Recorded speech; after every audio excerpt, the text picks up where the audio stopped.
Muy buenas noches, mis amados hermanos. El Señor les bendiga. Qué alegría y qué gozo estar nuevamente con ustedes para este tiempo de teología. Nuestro seminario MINS nos ofrece la oportunidad de capacitarnos. Lo tratamos de hacer de manera sencilla. Recuerden que cada curso es de 4 semanas y es una introducción.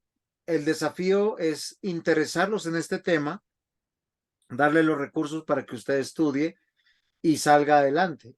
Y creo que asimismo poder también cualificarnos. Este desafío lo conversaba con el presbítero Juan López de Uruguay, que terminará cuando el Señor nos llame a su presencia. Y qué bueno que lo podamos hacer hoy. Vamos a comenzar en oración. Vamos a pedirle a nuestro diácono Mario que nos ponga en las manos de nuestro Dios. Padre Celestial, te queremos, Señor y Dios, agradecer por esta noche, por el tiempo, Señor, que nos permites para separarlo, amado Señor.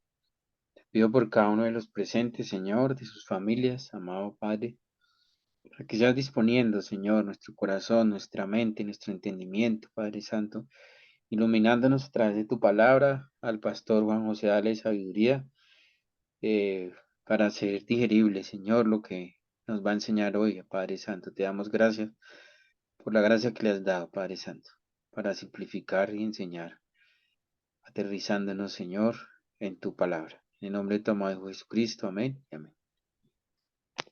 Amén. Muchas gracias. Muy bien. Hoy tenemos la última clase que tiene que ver con hermenéutica. Entonces, mientras que voy alcanzando las diapositivas que me corresponde, perdónenme que no lo organicé mejor. Exactamente, estamos aquí. Hoy estamos en nuestra última clase. Recuerden que hemos partido de conceptos generales, el por qué estudiar hermenéutica, reglas básicas y una pequeña conclusión. Hoy, en nuestra conclusión, vamos a retomar un poco de todo, pero vamos a comenzar de una manera un poco más tipo examen. Entonces, quiero hacer algunas preguntas y quisiera que ustedes me ayudaran para poder retomar y poder poner en claro, ya que hoy no podemos definir lo que es una interpretación totalmente. ¿Por qué razón? Porque tenemos en nuestro siguiente curso que ver exégesis. Y la hermenéutica y la exégesis van así, de la mano. ¿Por qué razón van de la mano, diácono Mario?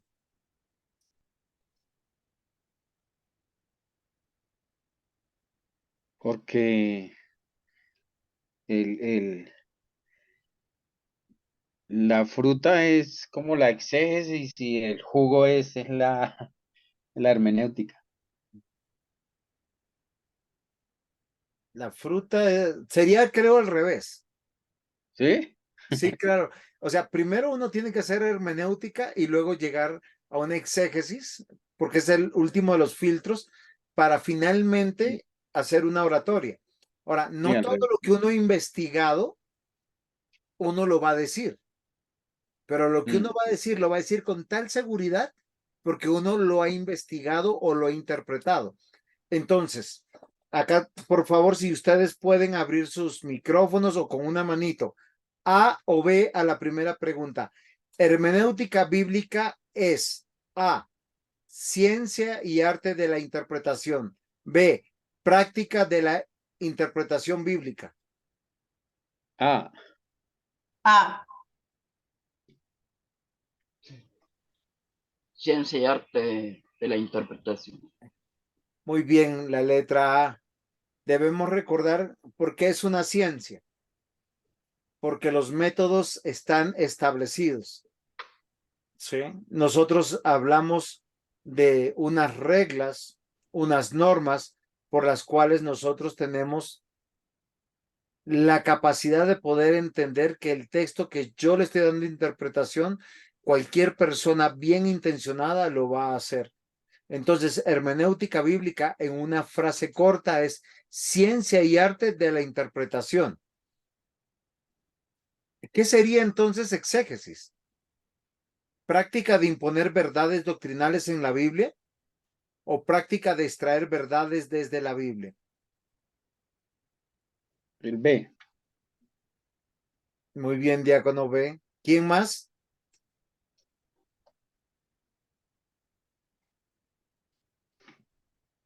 Alex. Sí, también es la B. Para mí también es la B. Muy bien. Presbítero Juan, A o B. Y ve, ¿no? Practicar y extraer verdades. No, Extraer. es que en la teoría Mm, suena bonito, mm, extraer sí, verdades de bueno, la Biblia. Pero ¿cuántas pero veces? ¿Cuál es Juanda? yo creo que la Biblia, la palabra habla por sí mismo. Por eso es importante la hermenéutica, ¿no? Para saber interpretar. Ok, Porque podemos extraer bajo nuestro concepto y dar una mala interpretación. pero ¿cuántas veces nosotros vamos con preconceptos a la Biblia? Lo que nosotros conversábamos antes de clase. Hay temas que son neurálgicos, que no ha habido reconciliación en ¿Cierto? la iglesia, o no, son temas muy álgidos, como la salvación se pierde, la salvación no se pierde. El hombre está depravado totalmente o parcialmente. El hombre tiene una gracia general con la cual puede acercarse a leer la Biblia y él mismo encontrar la salvación, o Dios lo busca. Esos son temas álgidos y son temas que las personas se acercan con versículos que te dicen, y este versículo, y este otro, y este otro. Yo he escuchado lo siguiente, por decir, ¿Juan Calvino fue paulino o San Pablo fue calvinista? No, eso ahí no cabe. Y Ahí no cabe porque Pablo. yo diría que Calvino fue paulinista, ¿no? Porque el primero Ok, que fue Pablo. pero fíjense que esas Sí, disyuntivas se parten porque uno va desde la dogmática a la Biblia y no de la Biblia extraer la dogmática. O sea, como decir, venga, estoy leyendo Romanos 3, el hombre está totalmente de prueba. depravado. Efesios 2 está totalmente depravado. Romanos 9, Dios es el que elige. Eh, Efesios 1, Dios es el que elige, pero se extrae desde las escrituras. Entonces, la exégesis es la práctica de extraer verdades desde la Biblia, pero naturalmente, lamentablemente hoy en día, el bautista o el presbiteriano va desde su postura dogmática a la Biblia para enseñar Biblia, y eso es lo que hacen los testigos de Jehová. Eso es lo que hacen los mormones. Eso es lo que hacen los pentecostales. ¿Qué diferencia tenemos? Cuando nosotros tenemos que exponer todo el consejo de Dios sin la dogmática, dejando que el texto florezca la dogmática en el sermón. ¿Sí me comprenden lo que trato de hacer con la hermenéutica? O sea, si yo estoy estudiando y yo veo que el texto está hablando solo y me habla y me dice y están las pancartas y las trompetas y está hablando de una doctrina, uno dice, wow, extraordinario. Interpretación bíblica en su contexto. A, la Biblia interpreta la Interpretar. Biblia. B, la iglesia es la autoridad máxima para interpretar la Biblia. La Biblia interpreta la Biblia. A Porque es se la interpreta. A. Muy bien, la A, yo quisiera que nosotros consideremos, pero esto es algo que nosotros tenemos que considerar. Hoy yo hablaba con mi hijo. Yo le digo, cada vez que estás teniendo más años, no está siendo tan asertivo con la Biblia. ¿Ustedes saben por qué nosotros dejamos de ser asertivos con la Biblia? Por más que la conozcamos, porque la dejamos de leer. Nuestra mente rápidamente olvida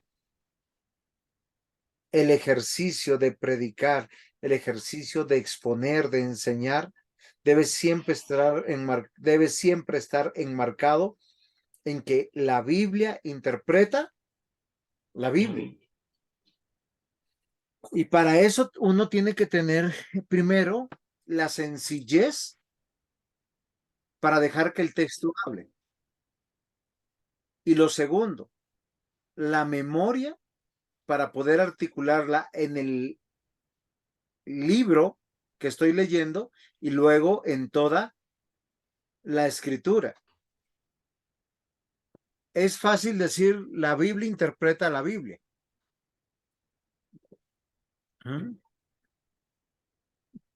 Pero cuando yo no tengo la capacidad y el bagaje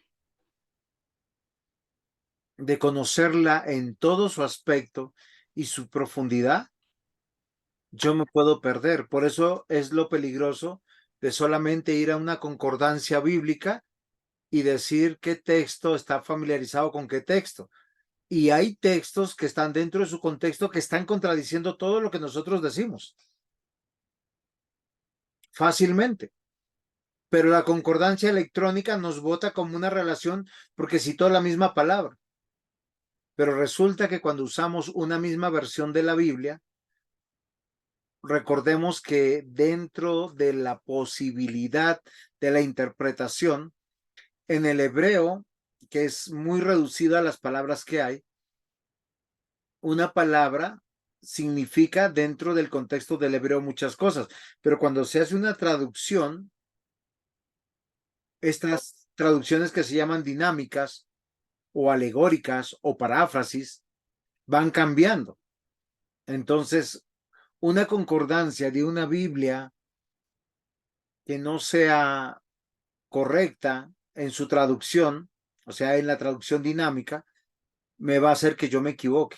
Ahora, la traducción dinámica tiene un problema, porque la traducción dinámica lo que hace es procurar darme lo que el original está diciendo, aunque tenga que cambiar algunas palabras. No sé si ustedes me están comprendiendo con lo que yo estoy diciendo en este momento.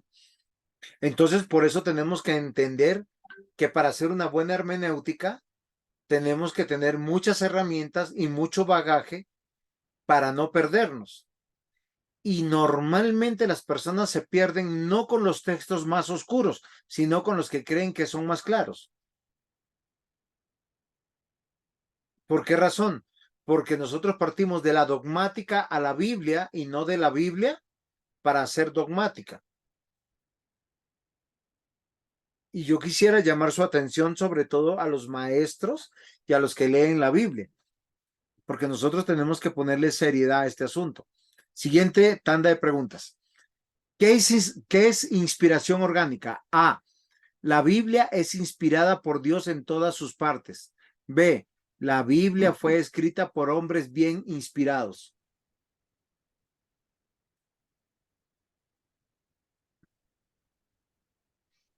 La Muy bien. Presbítero Juan, A o B. Exacto, el A, claro, la Biblia es inspirada por Dios. A. ¿Quién más? Yo Muy creo bien, que muy bien, Juan.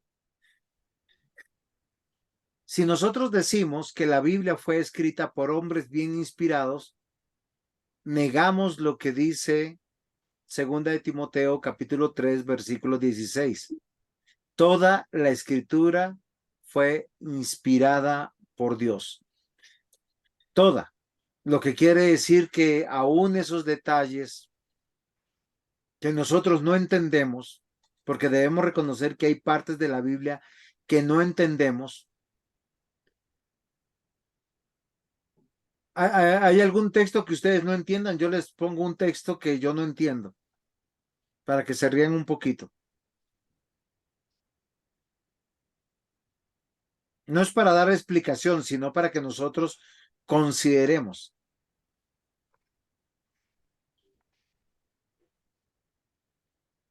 ¿Nadie quiere compartir algún texto que no comprenda? Ah, pensaba que el pastor iba a decir que iba No, sí, yo a voy a decir el compartir. mío, pero yo quiero escuchar los suyos. ¿O quieren escuchar el mío primero y luego se ríen y luego me comparten el suyo?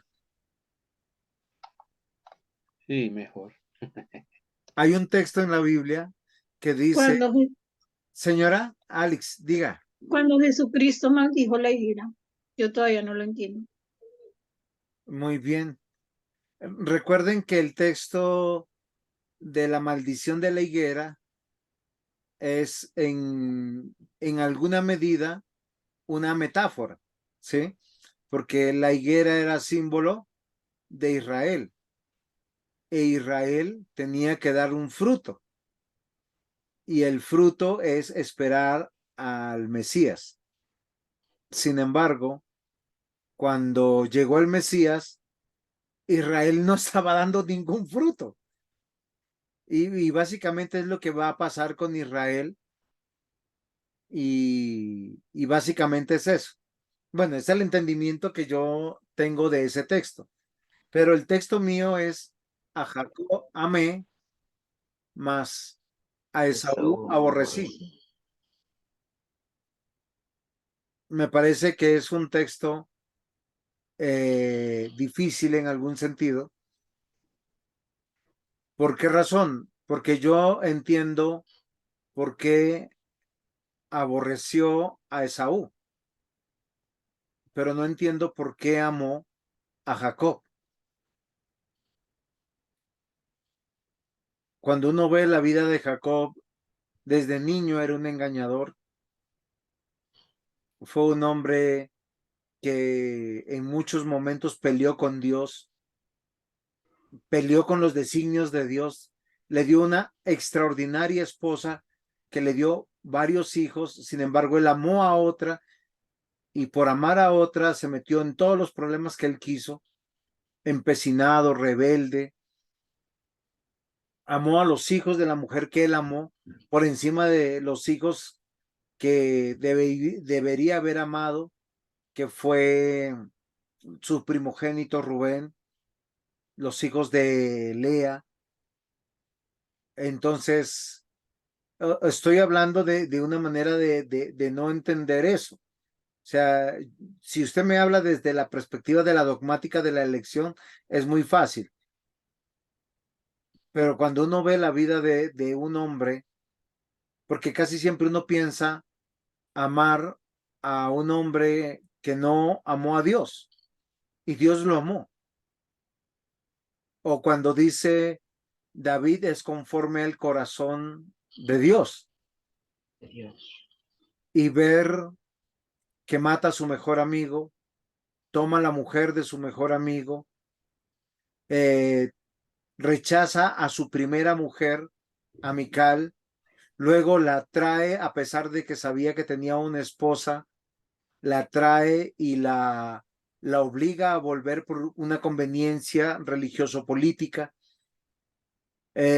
perdonar y hacerse loco con sus hijos que son desordenados, que son violadores, que son asesinos, y donde Dios tiene que intervenir de una manera soberana.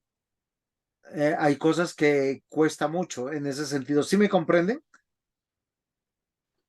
Pero lo que yo quiero que nosotros sepamos, esos textos puestos ahí fueron inspirados por Dios Por Dios. y tienen un propósito. ¿Cuál sería ese propósito?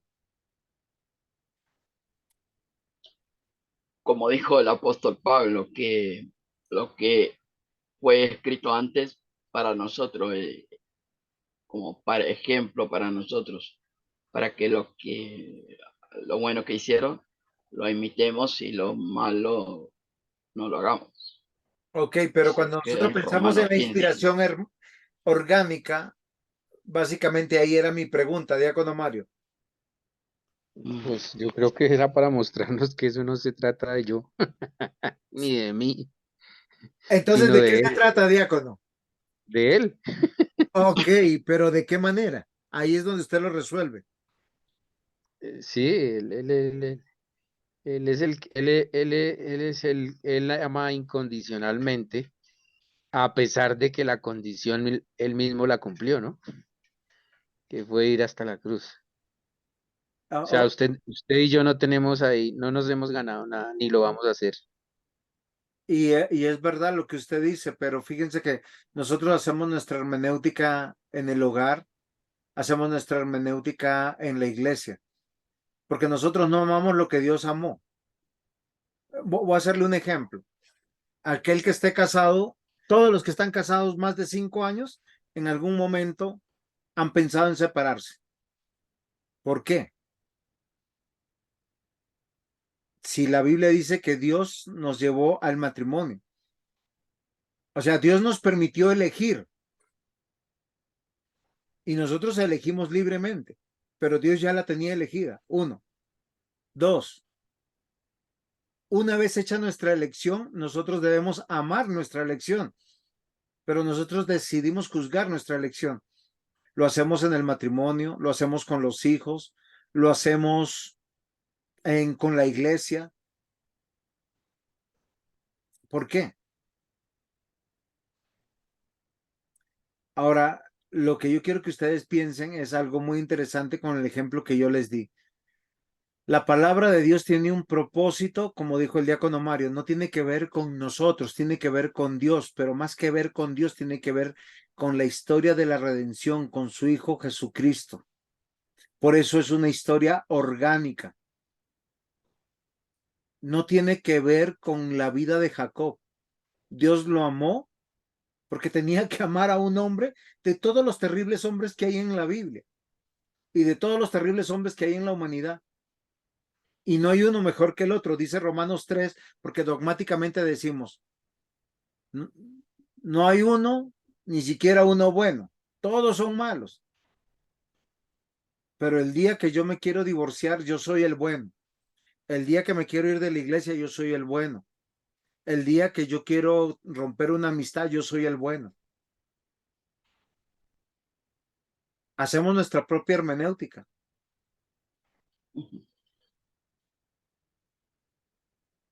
Y eso es duro. La Biblia fue inspirada por Dios en todas sus partes, aún en estas partes oscuras que yo debo reconocer que yo no entiendo, como las que ustedes han leído y que no entienden. Pero para un propósito fueron dadas, y el diácono Mario lo dijo muy bien, no tiene que ver con nosotros, tiene que ver con la obra de Dios. El domingo una parejita estuvo en la iglesia y me dicen, pastor, nosotros no participamos de la cena porque estamos en pecado. Yo le digo, ¿y cuál pecado? No nos hemos casado. ¿Viven juntos? Sí. ¿Tienen hijos? Sí. ¿Trabajan para el mismo hogar? Sí. ¿Están siendo fieles del uno al otro? Sí. ¿Usted qué dice, presbítero Juan? ¿Estaban en pecado? ¿Cuál es su Y dogmática? ¿O qué dice te la Biblia? digo, claro, yo diría que tendrían que, que casarse después, bueno, tener una clase de Biblia para entender bien lo que es la constitución del Bueno, no, matrimonio. pero yo no le pregunté si tenían que casarse. Yo le pregunté que si Ajá. estaban en pecado o no. ¿Usted pudiera Yo acusar que creo, están en pecado? ¿Qué texto bíblico usaríamos para decirles que están en pecado? ¿Qué pecado sería? Porque el mira, adulterio es cuando tú estás adulto, con una mujer pero casada o con un hombre casado. Y fornicación es cuando hay sexualidad con dos personas que no conviven ni tienen ningún compromiso. o ¿Qué fuera de pecado estarían matrimonio. haciendo? Y bueno, acá, por ejemplo, se llama, por ejemplo, eh, el estar así es con concubinato, se dice acá en Uruguay, ¿no? No, sí, El o unión libre. concubinato, Sí, o unión libre es una forma de legislar, Pero la pregunta mía es cuando nosotros como iglesia le decimos a una pareja, están en pecado y usted es el presbítero, y le dicen, ¿qué pecado estamos cometiendo? ¿Qué pecado estarían cometiendo? Pecado así como para decirles, mire, el texto aquí dice en la Biblia que eso es pecado. El pecado es la violación o la transgresión de una norma. ¿Quién me ayuda? ¿Qué pecado Exacto. estaría cometiendo esa pareja? En no haberse casado primeramente por la ley y después por, bueno, si quieren, Sí, eh, esa es la ser dogmática. Pregunto, más claro. ¿dónde dice el versículo bíblico para decirle que está en pecado?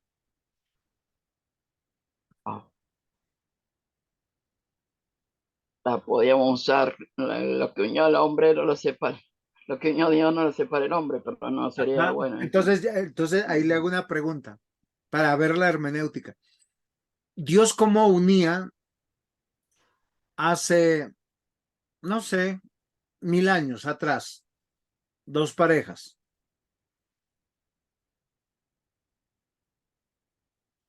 Bueno, cuando después,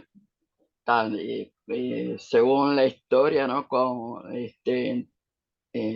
pueblo de Israel tuvo la ley, creo que Moisés se encargaba, ¿no? De casarles, ¿no? De ¿Cómo? No, unirse. no, pero no hay ningún texto en la Biblia que diga que los casara de esa manera.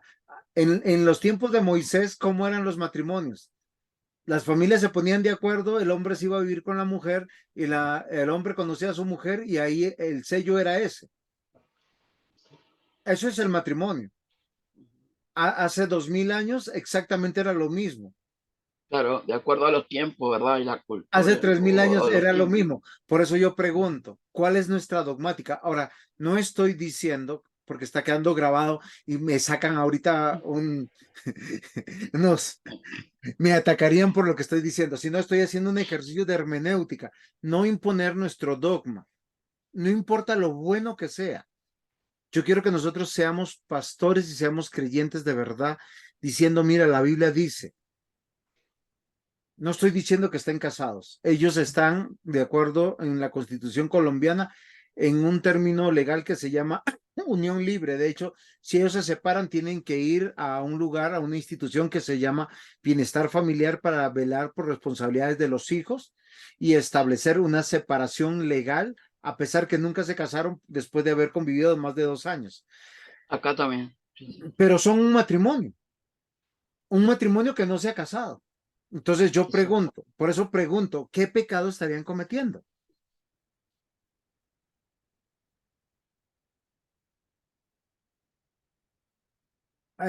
Diácono Mario, hermana Alice, ustedes que saben más de Biblia, hermana Natalie, ¿encontraron algún versículo que pueda decir que eso es pecado y en qué pecado están? Qué buen tema el que ha tocado, Pastor Juan José, porque la verdad, yo siempre he querido aclarar eso, porque para mí ellos no estarían en pecado, pero, ¿pero qué? Pero no, no sé cómo Yo, bíblicamente se yo les puede voy a sustentar. ayudar, yo les voy a ayudar en qué están. Buena Diácono, Pastor, pregunta, pastor. pero pues en la Biblia no encontramos un versículo que, que diga que están incumpliendo pues alguna ley, ¿no? Diría yo. O sea, analizando en lo poco que conozco de la Biblia. De pronto lo que están incumpliendo es en la ley moral de la del mundo, pero con respecto a la escritura, pues no diría que no, ¿no? Pero sí, también es una buena, como dijo Alice, también es una pregunta bastante, digamos, como es que una lo duda lleva a que todo el uno mundo a quiere dudar. resolver. Exacto. Diácono, espera, dejemos al diácono Mario que nos iba a compartir algo. ¿Cómo es la pregunta, pastor? El Si domingo vivir en llegó una unión pareja a libre la iglesia. está en pecado. Si se está en pecado cuando se vive en unión libre. Ahí Lo le que pasa dijeron, es que usted está, usted está comprometido, usted está casado con esa persona, pero nuestra cultura, y pienso que habla de una ceremonia, falta una ceremonia, eso, y es no, lo que uno ve, es lo que uno ve y es lo que uno juzga, no, no, pero, estoy de acuerdo de eso. Pero pero está es un pecado o no. hay matrimonios que no, hay matrimonios que nunca se casaron, entre comillas, pero están más casados que muchos casados. Ajá. Ahora, yo les voy a resolver el asunto para que vean que no es que estoy yo con una nueva estrella fugaz en mi cabeza y mañana me la pidan. Primero, nosotros tenemos que entender qué es el matrimonio. El matrimonio es un juramento, un voto, un compromiso y unirme a el hombre se une a la mujer y la mujer se une al hombre. ¿Cómo se hace ese pacto? A través de una unión sexual. Por eso la sexualidad no es en búsqueda del placer. Por eso cuando la sexualidad se acaba en el matrimonio, no es que se acabó el matrimonio, no, se acabó la sexualidad por enfermedad, por vejez, por lo que sea, pero se acabó, listo. Pero no se acabó el compromiso marital. ¿Por qué razón? Porque nosotros no estamos buscando el placer. El fin del matrimonio es ser una sola carne. El fin del matrimonio es glorificar a Dios. El fin del matrimonio es que dos personas se pongan de acuerdo y vayan a vivir a un mismo lugar y sellen esa unión de una manera física y espiritual. Acá hay niños en nuestro grupo. ¿Sí? Está Juan David, está Eliana, ¿sí? Está Chaira, y ellas ya son jovencitos y tienen que aprender. Por eso la pureza es, es un, no es que no es un valor ni una virtud, es un requisito fundamental para que ese pacto delante de Dios sea pleno y completo, porque cuando uno llega puro como hombre o como mujer al matrimonio, le dice, todo lo que te entrego, todo lo que soy, contigo voy a ser uno. Y ese uno se va a blindar, porque todo el pasado de la persona pasa a la otra persona y son uno realmente. Eso es el matrimonio. El matrimonio no es un papel firmado. Por eso una persona que se va a vivir con la otra, y no estoy diciendo que nuestros jóvenes mañana digan, papá, mamá, me voy a ir a vivir con mi novio. No.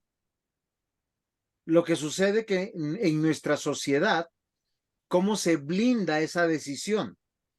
A través del matrimonio civil. Y Sí, nosotros lo que nosotros hacemos de esa manera es honrar lo que dice Romanos 13, sujetarnos a las autoridades. Ahora, ¿qué han hecho las autoridades? Porque hay personas que no se sujetan a las autoridades en la primera intención, irse a vivir juntos. Pero yo no puedo decirle como decía el diácono Mario, a un matrimonio, bueno, a una pareja que viven hace 35 años en unión libre, decirles, oye, estás en fornicación, porque no es fornicación, en adulterio tampoco. Lo que ellos tienen que regular es un paso de obediencia y de honrar ese acto que debieron haber hecho primero, y es ir a una notaría. ¿Sí, sí me comprenden? Pero Sí, porque lo que yo estoy diciendo es que no podemos acusar a una pareja que vive en unión libre que están en pecado, porque la Biblia no lo dice. Lo que sí podemos decir es que están en desobediencia contra las autoridades, porque sí, las autoridades cobijan la unión libre, pero ellos honran más un matrimonio y tienen mayores beneficios. Sí, sí me comprende. Porque a veces ujú, nosotros sí, hacemos hermenéutica, y lo que yo les decía, ¿por qué vamos del dogma a la Biblia y no y dejamos no, que la Biblia hable? sí, claro. Esa es una preocupación mía para todos los predicadores y para todos los que señalan los dedos. ¿Estamos bien, Alex y Nata? ¿Sí se comprende? Sí, sí, señor, sí lo comprendo. Solamente que es que en esa parte hay como mucha confusión en medio de la iglesia y yo escuchaba a muchos decir, usted está en pecado, usted está en y siempre me preguntaba, pero ¿cómo? Si están en pecado, Decía, siempre ¿seré yo quería saber maestro? cómo. Yo me río porque sí he escuchado eso y bueno, aunque ¿cómo llama esto? Un dogma. Eh, no un dogma, no, sino como temas vetados en las iglesias de que no se toca eso, como dejémoslo guardado, pero hay divorcios de cristianos, existe, es real y no lo hace usted ni peor ni mejor, sencillamente pues muestra nuestro pecado, nuestra maldad. Tanto así que lo que hablamos con el pastor iniciando clase está legislado desde Moisés. Pues, mejor dicho, Dios hizo legislación porque era algo que se venía dando en Deuteronomio, o sea, ¿hace cuánto está legislado? Y hoy nos escandalizamos de eso dentro de la misma comunidad donde leemos eh, la normatividad de Dios, la legislación de Dios desde tiempos inmemoriales, como dicen. Ok, ahora, ¿qué nosotros, como nosotros queremos honrar a Dios y glorificar a Dios? El paso seguro para que nosotros lo hagamos es pedir al Señor y entender, y yo qué días yo hablaba con una jovencita de la iglesia, le decía, no te enamores si no te quieres casar, y si te quieres casar, enamórate. ¿Qué significa eso? No tengas novio o novia, o sea, que los niños o los jóvenes no tengan una novia si no pretenden casarse. Y las señoritas no pretendan casarse, o perdón, no pretendan tener novios si no pretenden casarse, porque ¿a qué tentamos al diablo? ¿Sí, sí me comprende? Sí, señor. Pastor, ahí me surge a mí una pregunta, y sería, o sea, decirle a alguien, bueno, a un chico o una chica hoy en día que no se enamore, es como difícil porque, o sea, uno le puede decir, yo le puedo decir a mis hijos, no se enamoren si no se piensan casar, pero ¿cómo haría posible el hecho de que no lo hagan? Lo mismo No, sería con una niña, es que yo no estoy porque diciendo hoy que en no se día, no, enamore. no, pastor, es que digamos que es o sea, como, es que suena así, le voy a ser sincera, suena así, no se enamore y eso significa controle esas emociones. Y pues usted sabe que el ser humano no es fácil de controlar las emociones. Digamos que en este caso, como, o sea, yo creo que al momento que usted le dijo a esta chica, ese no te enamores también le dio opciones de cómo ayudar a que ella no se enamore, porque hoy en día los chicos y las chicas, pues lastimosamente el mundo los permea de una manera siempre llevándolos a hacer lo contrario que Dios manda. Entonces es como difícil yo decirle a una hija o un hijo, no te enamores. Entonces ahí digamos, a dónde iría eso que usted está diciendo, no te enamores, ¿hasta dónde iría? Ok, nuevamente, vamos de la dogmática a la Biblia o del pecado a la Biblia y eso es algo equivocado. ¿Qué dice la Sí, Biblia sobre el matrimonio? Que es algo bueno. Ujú.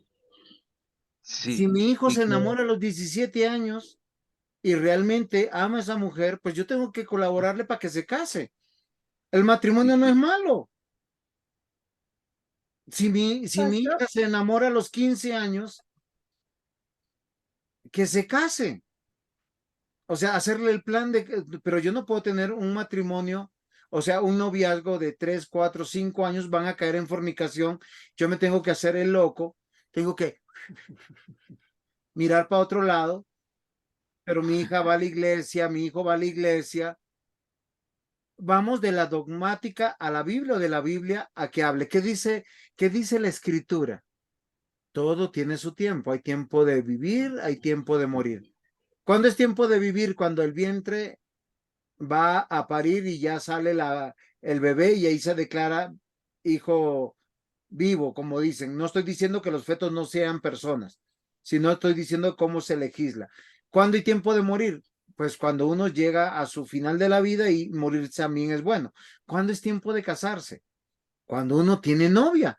Pero es que yo no puedo decirle a mi hijo, tengo una novia y como está estudiando en la universidad, entonces venga, tome unos preservativos, lleve a la novia a Profamilia y cuídese porque tiene que acabar su universidad. No, chino, usted consiguió novia, prepárese, se casa, lo apoyo, eso honra a Dios, honra a la iglesia. Sí me comprende, Nata, ahora sí, y Alex. Pastor, pastor, yo entiendo lo que usted quiere decir y el consejo que le quiso dar a la joven. Es sí, clarito. lo chistoso y lo curioso es que no solo aplica para la joven, para nosotros los viejos también.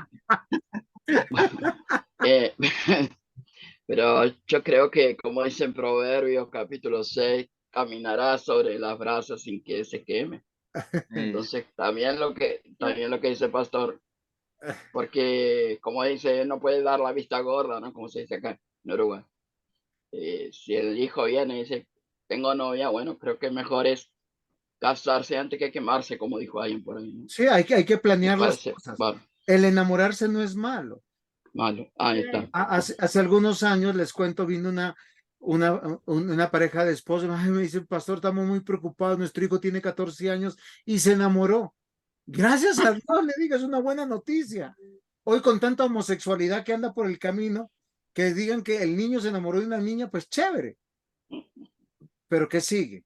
Alex, ¿qué ibas a decir? Lo que yo iba a decir, que ya se me ha olvidado, es que yo en la Biblia no encuentro una unión marital basada como en enamoramientos. O sea, yo veo que él escogía a la mujer y ya, y formaban un hogar, pero no sé, así como uno ve hoy en día, no se veía eso, no se veía ese enamoramiento que dice el pastor, yo no lo veía, yo no lo veo en la Biblia. Ok, bueno, nuevamente, Isaac y Rebeca. si vamos a hablar de los motivos del matrimonio, tenemos que partir de la Biblia para ir a la dogmática. Nosotros estamos hablando de los matrimonios como surgen hoy en día, porque hoy en día no se hacen acuerdos matrimoniales. Yo le digo a mi hijo, mira, te tengo vista la muchacha, si él tiene 14, yo le estaré viendo una de 7 o de 8 años. O sea, él tiene que esperar hasta cierta edad para que ella esté disponible. Ni hay niños y niñas que esperan. Pero normalmente en nuestro contexto, nosotros cuando hablamos de noviazgo es porque alguien se agrada, se gusta y se enamora. Entonces, si uno se enamora y va a tener ciertos acercamientos, ese es lo que yo estoy dando como consejo y como hermenéutica mía. Es momento de pensar en el matrimonio. ¿Sí me comprende, Alex? No estoy hablando de los motivos del matrimonio. Entonces, Alex, Sí, sí, ¿sabes señor. qué dice Sí, la sí. Biblia? Te voy a hacer una hermenéutica fácil. Dice Sí, yo por eso no me enamoro. Pablo a Timoteo, no, le voy a decir algo que dice. Dice, Que se yo no enamore. quiero que una mujer esté soltera mucho tiempo en la iglesia. Hay que casarla. ¿Me deja buscarle novio? No, señor. Y pone la edad. Dice que dice hasta los 60 años hay que procurar casarse. Pero fíjense que no es una regla de medida. Porque dice que si tú estás soltero y te puedes guardar y puedes ser fiel al Señor, sirve en la iglesia y sigue adelante. ¿Ya descansó, Alex? Sí, sí, No- Nos, señor, claro que sí. nos van a errar el canal. Eso es lo bueno de conocer a nuestros estudiantes. Bueno, entonces miren lo interesante. La inspiración orgánica en la hermenéutica tiene un propósito hermoso y no tiene que ver con nosotros, tiene que ver con la gloria de Dios. Si nos casamos o no nos casamos, eso no es relevante. Lo relevante es ver la obra de Cristo. Entonces, por eso ahora vamos a pensar en el contexto literario. ¿Qué es el contexto literario? Cada texto bíblico es suficiente para establecer una enseñanza. B. El texto bíblico se interpreta en su contexto literario anterior y posterior dentro del libro. A o B. Ve. ¿Quién más? Ve, Muy bien. Nosotros por eso no podemos sacar una doctrina de un versículo bíblico, porque a veces inventamos cada cosa. Por decir, yo he escuchado pastores que están en la iglesia con el texto. Pablo dice que no quiero ver una mujer soltera menor de 60 años y a todas les buscan su partido. Sería una doctrina muy cruel, ¿sí o no? ¿Qué opinas, Alex? demasiado cruel. Entonces, miren, el texto bíblico se interpreta en su contexto literario anterior y posterior dentro del libro. O sea, ¿qué quiere decir? Si estoy leyendo Timoteo, pues está dentro de Timoteo. Por eso los estudios expositivos son una bendición, porque yo no me puedo perder. ¿Sí? Yo no me puedo perder del contexto. Muy bien. Interpretación histórico-gramatical. Ah, perdón. Ahora sí. Para interpretar la Biblia hay que conocer la gramática del texto más el contexto literario histórico. Para interpretar hay que conocer el sentido espiritual del texto y eso al contexto del ¿qué dice ahí? Interpretador. ¿A o B?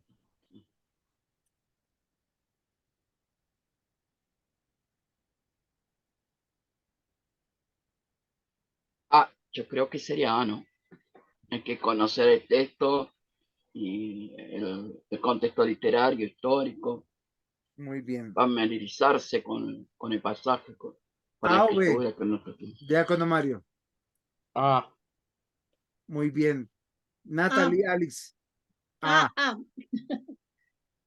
Ah, la, Muy bien. Nosotros tenemos que entender que la palabra de Dios no solamente fue escrita en un idioma original, sino en un tiempo donde esas palabras significaban algo preponderante dentro de su propio texto y dentro de su propia historia. Si yo voy a alegorizar cualquier cosa, voy a terminar viendo promesas donde no hay, voy a terminar viendo maldiciones donde no hay y voy a ver prácticas donde no las hay. Lo que quiere decir es que si la Biblia dice agua es agua, ¿y cómo se usaba esa agua? De acuerdo al contexto literario. Y no puedo alegorizarla, ¿sí? O darle un texto espiritualista. Todo lo que pisara la planta de tus pies, eso será tuyo. Pero eso fue dado en un contexto y fue una promesa particular y que ya se cumplió y que nadie más puede tomarlo. Hermenéutica y Dios. Estos son unos temitas para poder nosotros como unos tips para poder evaluar y considerar. Cuando interpretamos la Biblia como palabra de Dios, hay que conocer al autor de la palabra de Dios. ¿Qué quiere decir esto? Que yo no puedo llegar a conclusiones que contradiga el carácter de Dios. ¿Sí se dan cuenta? El autor principal de la palabra de Dios es Dios mismo, Padre, Hijo y Espíritu Santo. Los autores humanos de la Biblia son inspirados por Dios, como lo dice segunda de Timoteo 3:16, segunda de Pedro 1:21. El mismo Dios que inspiró la Biblia es quien ilumina al creyente para creer y entender la palabra como aquellos mismos que la escribieron. O sea, mi hermenéutica no debe tener una intención por debajo para justificar, planear de manera deliberada en hacer o no hacer de acuerdo a lo que Dios demanda. ¿Sí se me comprende? No tiene que ver conmigo. Hoy en día muchas iglesias, sus predicadores usan la palabra de Dios. Hablan de la palabra de Dios, pero no predican al Dios que está en la Biblia. Lo usan como fórmulas para que te vaya bien en el hogar, te vaya bien en la economía, para que tú hagas pactos, para que tú hagas siembras, para que tú hagas centenares de cosas que están en la Biblia, pero que no son bíblicas. Al interpretar la Biblia, el hermeneuta tiene que decir Dios qué está queriendo decir. Por eso un ejercicio nuestro para leer la Biblia es una y otra vez leerla y leerla para entender lo que el texto quiere decir. Lo que yo les decía en su momento. Si Jesús dijo lo que dijo, por qué lo dijo, a quién se lo dijo, qué entendieron los que dijeron, qué entendieron los que oyeron. Eso se trata de hermenéutica, extraer el mensaje. Lo que sigue es exégesis. ¿Sí es claro lo que voy diciendo? El mensaje tiene que ver con Dios.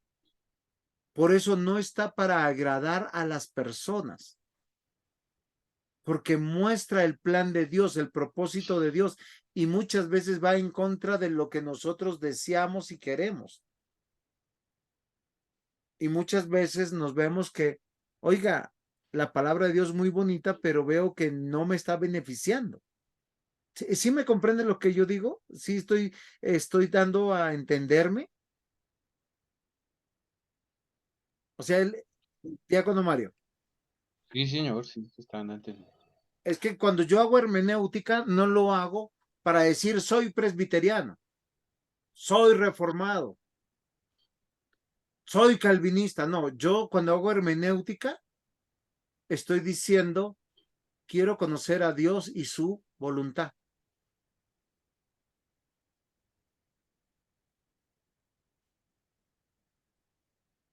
Hermenéutica, la interpretación correcta de la Biblia va a glorificar a Dios. La interpretación equivocada niega al Dios verdadero. Acá hay un ejemplo muy bonito. Cómo Jesús usa la escritura y cómo Satanás usa la escritura. Mateo 4:10 dice, vete Jesús, entonces Jesús le dijo, iba a usar mal la escritura. Entonces Jesús le dijo, vete Satanás, porque escrito está, al Señor tu Dios adorarás, a él solo servirás. Y Mateo 4:4, él respondió y dijo, escrito está, no solo de pan vivirá el hombre, sino de toda palabra que sale de la boca de Dios. Perdón, acá debo tener yo un error. Ya busco en qué me equivoqué, que no transcribí bien el texto, creo. Pero ¿se comprende lo que estoy tratando de decir? Sí, cuando el diablo le dice que se bote, que Dios le va a mandar ángeles. Creo que es la que le Ok, faltó. sí, claro. Ya Usando esa palabra. el contexto, muy bien. Porque, ¿qué es lo que sucede? Miren, yo lo he escuchado, ¿sí? La Biblia dice que nosotros debemos congregarnos. Ay, pastor, pero también la Biblia dice que tenemos que honrar a papá y a mamá. Entonces, el domingo me voy con mi papá porque mi papá está de cumpleaños.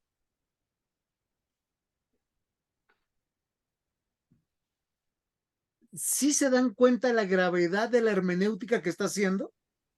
Porque dice lo que la Biblia dice, pero la Biblia nunca se contradice, porque la Biblia lo que está buscando es la gloria de Dios y no nuestro bienestar, ni nuestra comodidad, ni nuestra gloria.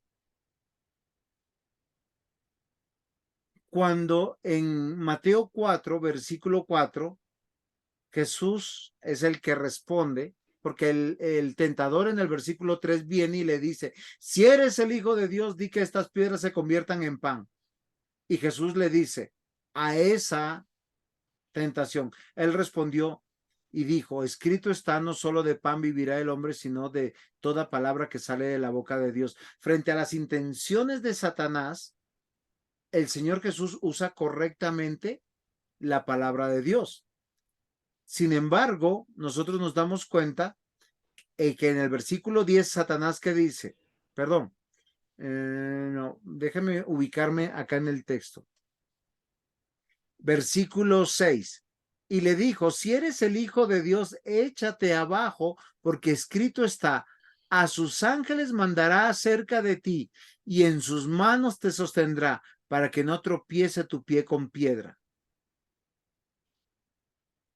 Es diabólico, es malvado hacer una interpretación buscando nuestro beneficio, porque la interpretación correcta busca la gloria de Dios y nuestra rendición, nuestra humillación total, absoluta ante el Rey de Reyes, Señor de Señores, que nos sustenta y nos da la vida.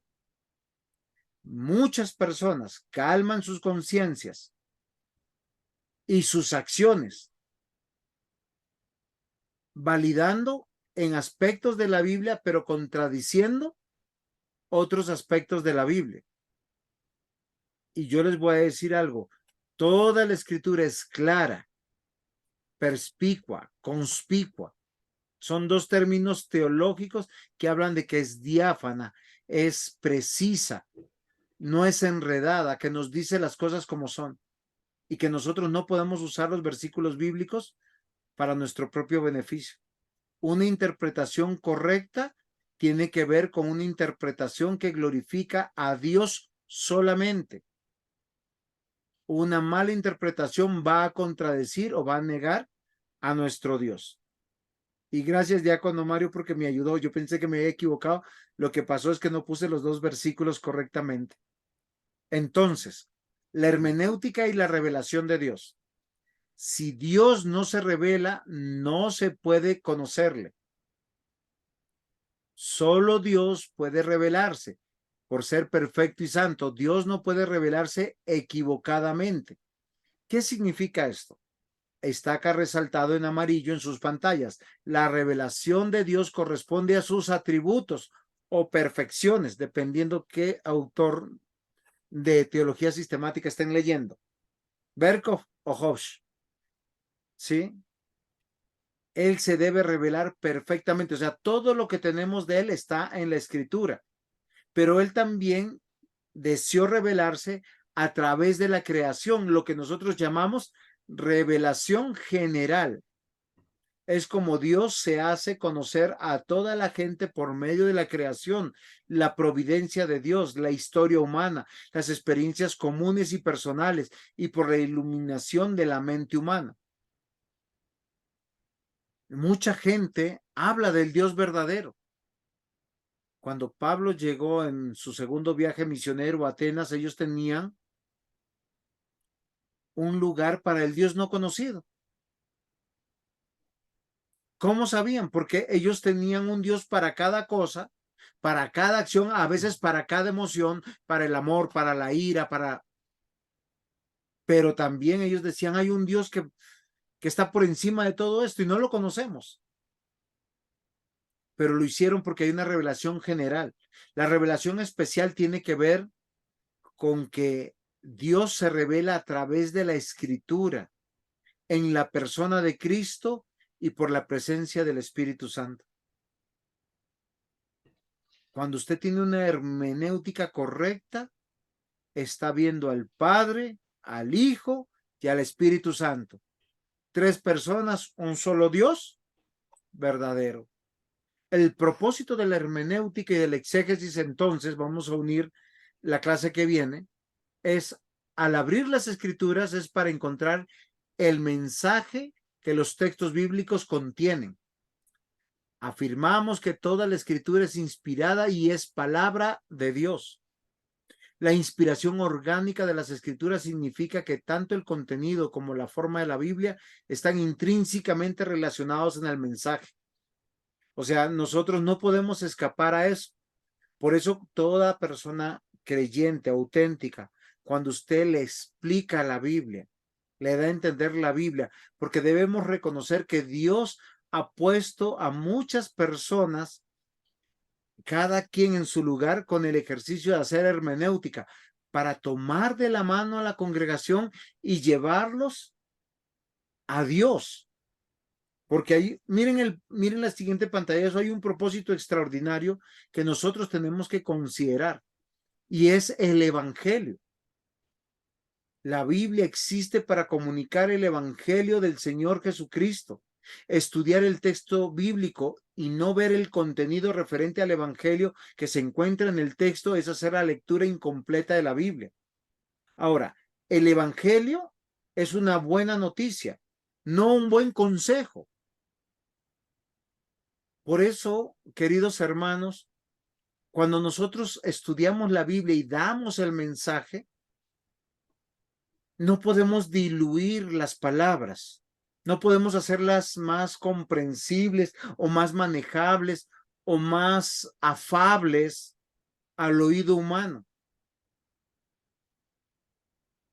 Y les voy a decir algo que, miren, una cosa es que el cristianismo sea una forma de vida Pero el evangelio no es una forma de vida. Porque si nosotros decimos que el evangelio es una forma de vida, es entonces yo me porto de esta manera y soy cristiano. No, el evangelio no es una forma de vida. No es algo que nosotros podemos hacer, sino es algo que hizo por nosotros, quien Dios, en la persona de Cristo y por el poder del Espíritu Santo. Por eso, una predicación bíblica, para que sea una buena noticia, primero te tiene que dar la mala noticia que eres pecador, que eres inútil, que eres malvado. Y solo Dios puede preparar tu corazón, tu ser, para que tú puedas asimilarlo, entenderlo, arrepentirte y correr a Cristo. Nadie humanamente puede responder a la buena noticia del Evangelio si Dios no obra, porque casi el 99% de los seres humanos se creen buenos y el 1% sabe que es bueno. Pero ¿qué dice la Escritura? La Escritura dice que todos somos malvados. La traducción griega del Antiguo Testamento, la Septuaginta, la palabra evangelio, proclama las buenas noticias. Aparece 23 veces en el Antiguo Testamento y más de 130 veces en el Nuevo Testamento. 133 veces para ser más exactos. El evangelio son buenas noticias de las que hemos sido salvados por gracia y no por obras, y que se nos está rescatando. ¿Y de qué peligros hemos sido salvados? Porque miren, los humanistas hacen una interpretación. Hemos sido salvados del infierno. ¿Cuántos piensan que hemos sido salvados del infierno?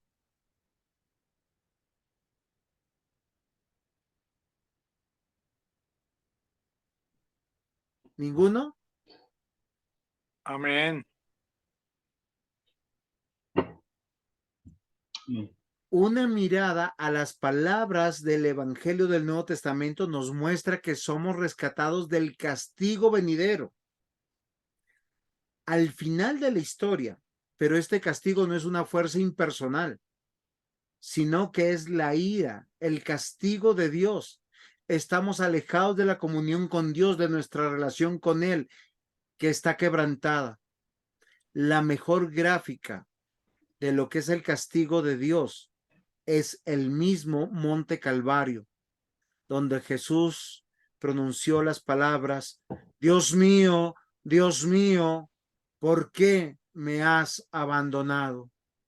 Y en ese preciso momento la ira de Dios descendió sobre el Señor, hubo un terremoto, se oscureció todo y al Dios de la vida se le arrancó la vida para dejar su cuerpo inerte en la cruz.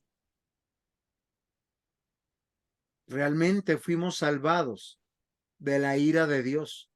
Primera de Tesalonicenses 1:10 dice: y esperar de los cielos a su Hijo, el cual resucitó de los muertos, a Jesús, quien nos libra de la ira venidera.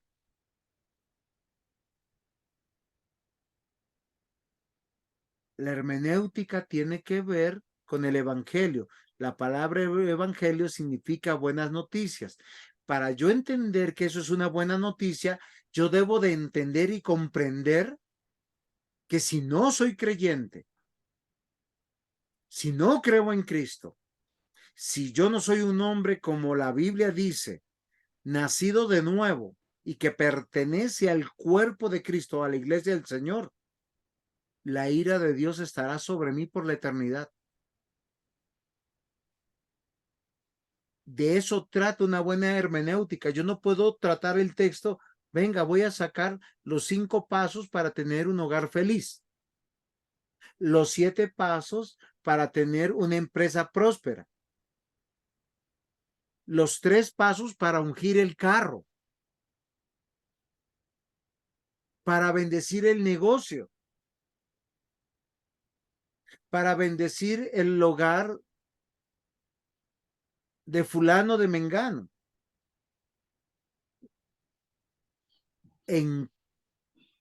Miren, queridos hermanos, la exposición del Evangelio exhaustiva en la Biblia, solo pensemos cómo Pablo identifica la ira de Dios como el gran problema de la condición humana.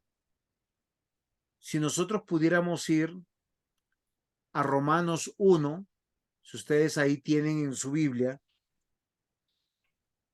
nosotros nos vamos al versículo 18 y dice, porque la ira de Dios se revela desde el cielo contra toda impiedad e injusticia de los hombres, que detienen con injusticia la verdad. ¿Y saben a qué se refiere? Que las personas quieren que les vaya bien porque se portan bien, porque le dan un regalo al papá, a la mamá, porque son buenos esposos, porque son buenos padres, porque son buenos hijos, pero no se rinden a Cristo.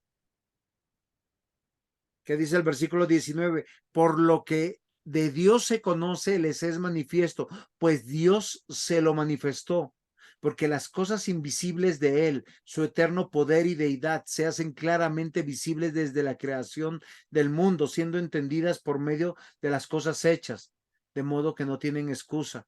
Pues habiendo conocido a Dios, no le glorificaron a Dios como a Dios, ni le dieron gracias. Oiga, ¿a qué se refiere este texto? ¿No se trata del culto? ¿Dónde glorificamos a Dios? ¿Dónde le damos gracias? No solamente en nuestra oración y en nuestra comunión. ¿Cuántas personas envanecidas en en su razonamiento y necio corazón dice, no, yo he sido 51 domingos fiel a la iglesia, pero pastores, que es año nuevo, está la familia reunida, no voy. Pero ¿qué dice la Biblia? Versículo 22 dice, profesando ser sabios, se hicieron necios y cambiaron la gloria del Dios incorruptible en semejanza de imagen, de hombre corruptible, de aves, de cuadrúpedos, de reptiles. Hoy no lo vemos, mis hermanos, los hombres y los seres humanos al servicio de los animales. No son señores de los animales. Hoy no tienen hijos humanos, tienen peluditos. Hoy tú ves un restaurante, por cada restaurante en un barrio hay 2 o 3 expendios de comidas para mascotas. Ya no tenemos consultorios médicos, tenemos más veterinarias que hospitales. Esa es nuestra sociedad que hoy estamos.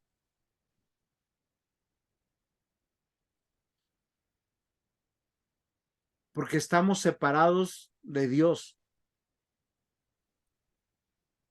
Nos sentimos en nuestro ser extraviados en nuestro interior y experimentamos una vergüenza y un temor desde Génesis, porque todos los hombres están separados de Dios. Están socialmente frenéticos entre nosotros. Fíjense, todos están deseosos de emociones. El fútbol, bueno, los deportes, para no hablar de un solo deporte, los deportes, los deleites, de diferente manera, de diferentes aspectos. Hombres adictos, cuando digo hombres, son hombres y mujeres adictos a sensaciones, ya sea la velocidad, ya sea el alcohol, ya sea las drogas, ya sea el sentirse bien.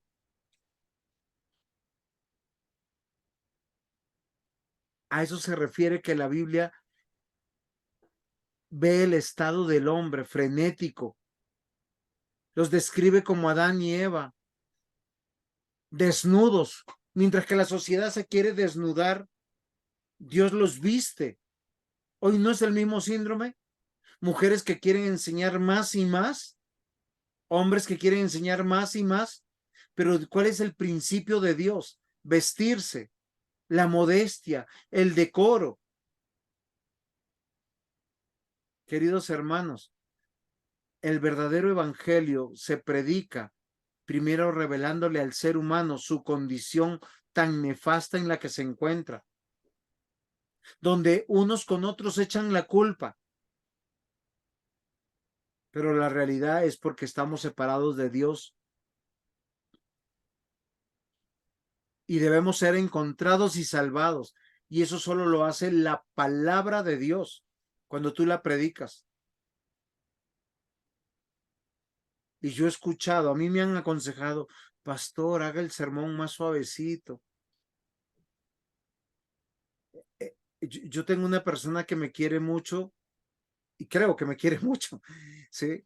Y me dijo, haz que tu sermón sea más positivo, más más empático con la sociedad, con las necesidades de la pareja, de los padres, del trabajador, de la justicia social.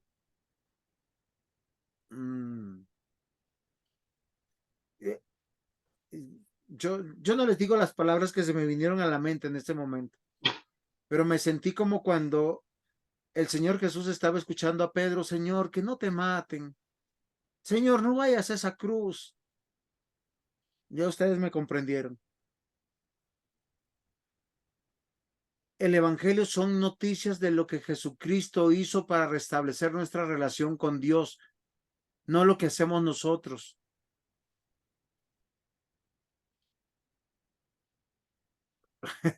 Muy bien, diácono Mario.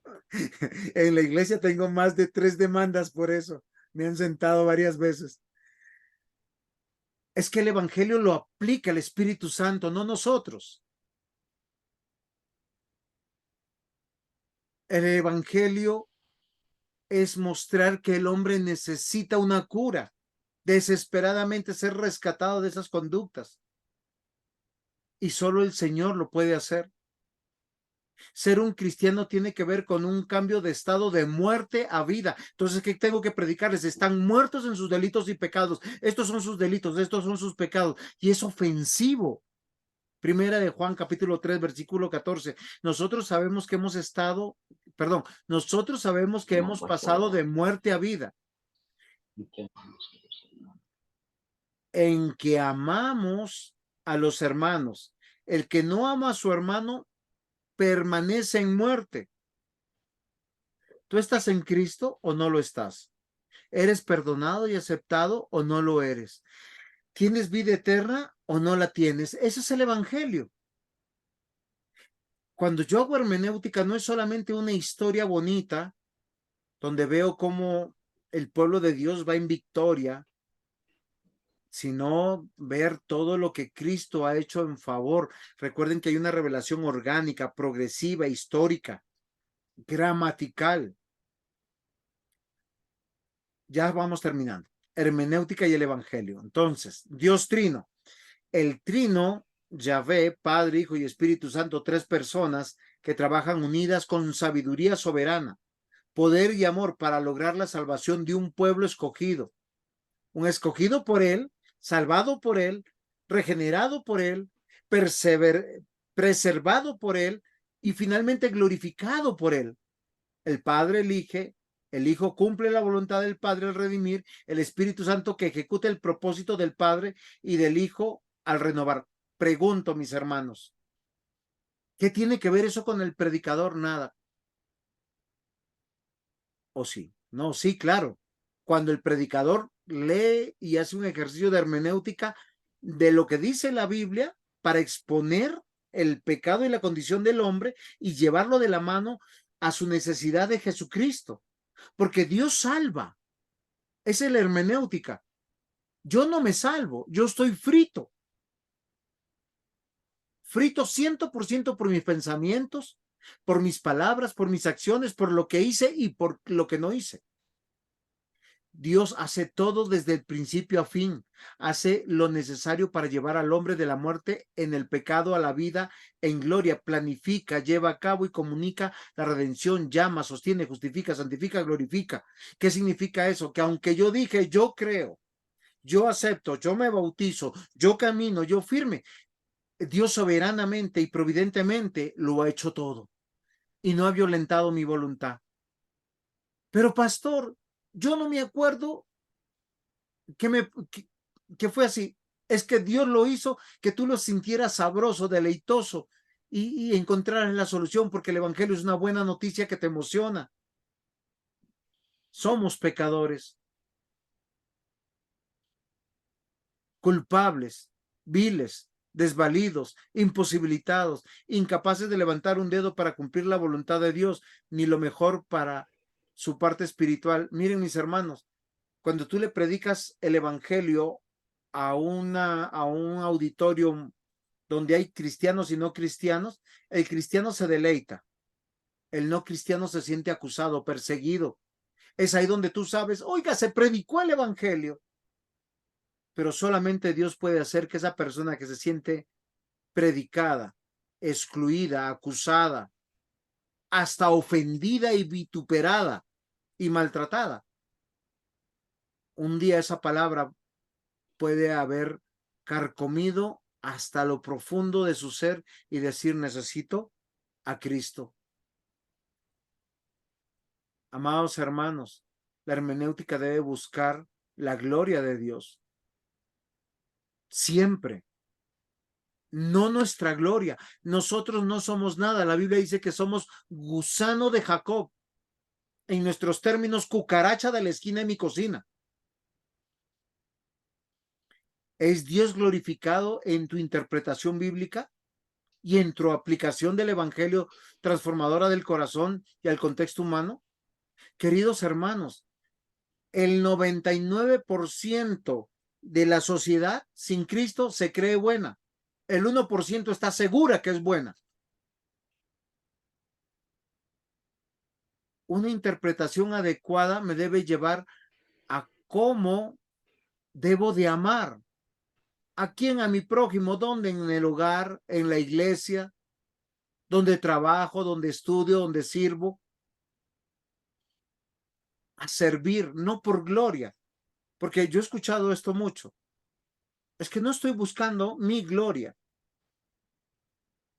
Pero a veces nos afecta no ser nombrados, no ser reconocidos, no ser promovidos.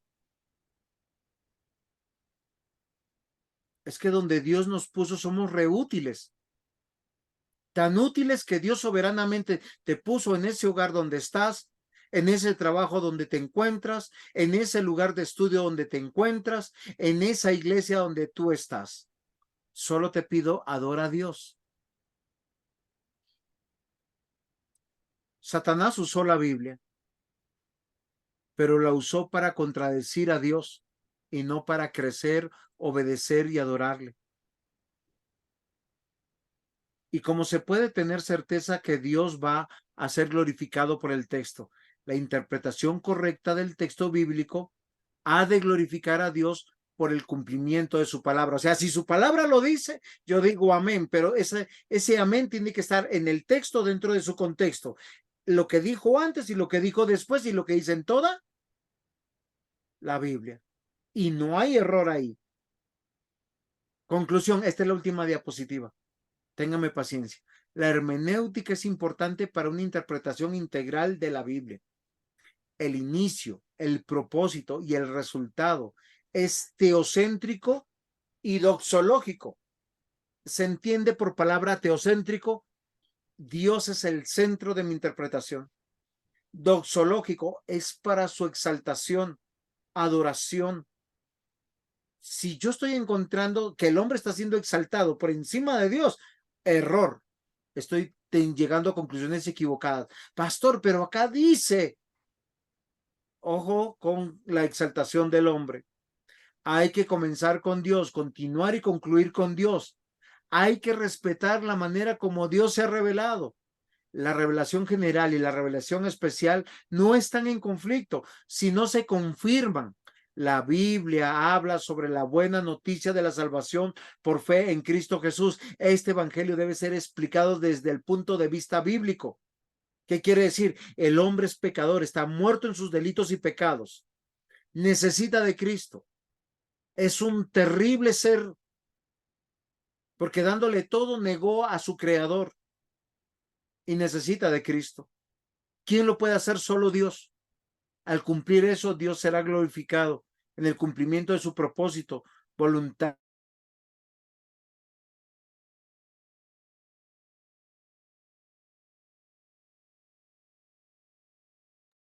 ¿Escucharon la última parte? Se fue como la onda. Sí, Ok, perdóneme, pasó algo con el internet, con la grabación, no sé, creo que el diablo no quiere que nosotros estemos diciendo esto. Es en serio. Pero lo que yo sí les puedo decir, mis queridos hermanos, que el cumplimiento de una buena hermenéutica es buscar la gloria de Dios. Su propósito y voluntad de Dios es que nuestra vida, nuestra iglesia, el mundo sea edificado en esa buena noticia, en una buena interpretación que emana del texto bíblico, abraza el dogma y nos edifica, porque nos pone una buena noticia. ¿Preguntas? ¿O no hay preguntas? Porque hoy no me dieron ni tinto. gracias, pastor. ¿Aportes?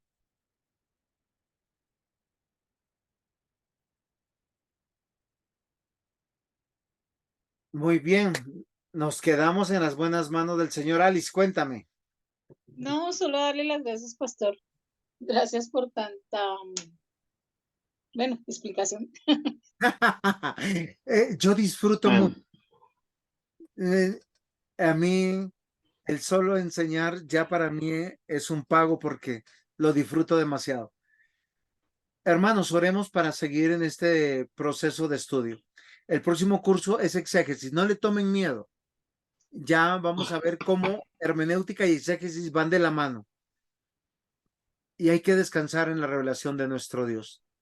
Nuestro Dios ha sido extremadamente bondadoso para darnos un corazón para aceptar algo que el mundo no va a aceptar nunca. Que somos malos y necesitamos de Cristo, de su guía, de su poder. Que debemos ser santificados. El mejor lugar para santificarnos es primero el hogar, porque tenemos que amar nuestras elecciones. Esa esposa que Dios nos dio para los varones, para las mujeres ese esposo que ellas eligieron, para el matrimonio esos hijos que decidieron tener o esos hijos que decidieron adoptar. Son sus elecciones. Hay que amarlos, pero hay que amarlos a la manera de Dios. Esa iglesia donde Dios nos puso, hay que amar porque eso santifica. ¿Y santifica de qué manera? Amados hermanos, Dios nunca se equivoca. Dios nos puso en cada uno en nuestro país. Es el primer lugar donde debemos llevar la buena noticia. A veces estamos diciendo, los de Uruguay se quieren venir para Colombia, los de Colombia se quieren ir para Uruguay. Los de Uruguay y de Colombia, otros se quieren ir para México, o para Estados Unidos o para Canadá. Otros más nobles se quieren ir a Inglaterra, a Italia, a Suiza, a Holanda. Yo sé que la nobleza de muchos va por allá, pero realmente donde Dios nos puso nos demanda ser luz y sal, y para ser luz y sal hay que ser una buena hermenéutica. Presbítero Juan, despídanos en oración, por favor. bueno, gracias. Oramos. Señor, te agradecemos por este tiempo donde podemos ser capacitados por ti, enseñados por ti. Señor, pedimos que tú bendigas a cada uno de los hermanos que están en esta hora unidos, también la vida del pastor Juan José y su familia y la iglesia, Señor, y ayúdanos a realmente proclamar las buenas nuevas, aún en un mundo donde se está cada vez, Señor, deteriorando cada día más. Podamos presentar el Evangelio de Jesucristo y no lo que nosotros creemos, pensamos o decimos, sino que realmente trazar la palabra tuya de verdad, como así tú lo demandas, Señor. En el nombre de Jesús, danos sabiduría, danos luz para cada día hacer lo que tú quieres y como tú lo quieres. En el nombre de Jesús, gracias. Amén. Nos vemos dentro de 8 días. Feliz noche para Gracias. todos. Bendiciones, pastor. Gracias.